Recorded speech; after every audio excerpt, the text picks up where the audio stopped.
I'm Dr. Sam Marzouk, child and adolescent psychologist, founder of Promethean Psychology, and specialist in helping kids get quality sleep.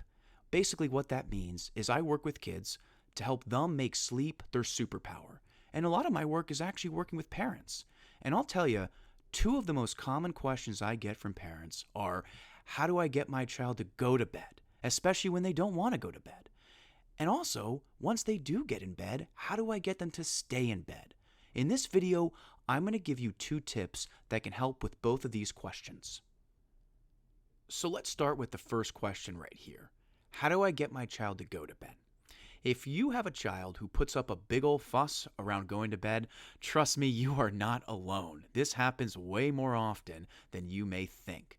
I have an idea that might help, and I call this the Bedtime Train. And this is how it works. It's basically a system that you can implement at each night that is basically a routine. And I call it the Bedtime Train because basically what you do is you identify 3 to 5 bedtime tasks. So this could be as simple as putting on your PJs, going to the bathroom, reading a book for 10 minutes. And I recommend, especially for children who are a bit younger, like 3, 4, 5, using visual aids, a visual aid that corresponds to each bedtime task. Now, this is why it's called the Bedtime Train, and this is really important that the child understands this.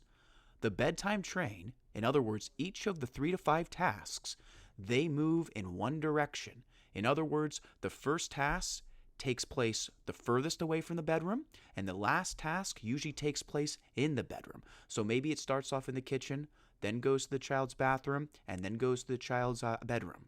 And it's really important the child knows that this bedtime train, it goes in one direction toward the bedroom, and it does not go backward. In other words, once the bedtime train reaches the bathroom, it doesn't go back to the kitchen or the family room or the basement, wherever the child was to begin with.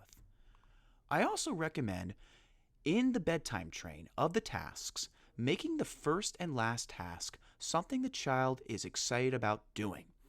I wouldn't make it too exciting because it's close to bedtime, but try and make it their favorite task. And finally, I recommend using a reward system with this. This can be as simple as having the child put a sticker on each of the bedtime tasks after they're done, but using some kind of a reward system can really help. So maybe putting your child to bed, maybe that goes just fine. But getting them to stay in bed, that can be a whole different ball game. So let's say you put your child to bed, but they come out of the room over and over again. In the field, we have a name for this. We call it nighttime curtain calls, and this is how it works. Let's say your child finally gets to bed, but a couple minutes later they come out of their room asking for a hug from you. You give them a hug, they go back to bed, but a couple minutes later they're back out of the room again, this time asking for a glass of water. And the next time they come out, they ask to use the bathroom. And a few minutes later, they come back out asking you to read them a book. And by this time, it is way past their bedtime. These are nighttime curtain calls. And now, how do we get rid of all of these curtain calls so that your child can go to bed at the right time and have a good night's sleep? Introducing the Bedtime Pass. This is a useful tool to help your child stay in their room when it's time for bed. Because let's be honest, separating from parents at bedtime, that can be tough for a child. So this is how the Bedtime Pass can help. So here's how it works.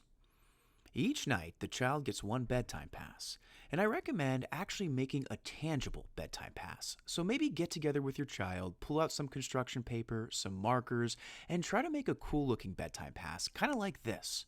Now, the way it works is each night when your child gets in bed, they have this physical bedtime pass, and they can use it. They can actually get out of their room and give the bedtime pass to their parents and ask for a reasonable request. Now again, the request has to be within reason, but it could be something like an extra bedtime hug or an extra good night or being tucked in one more time.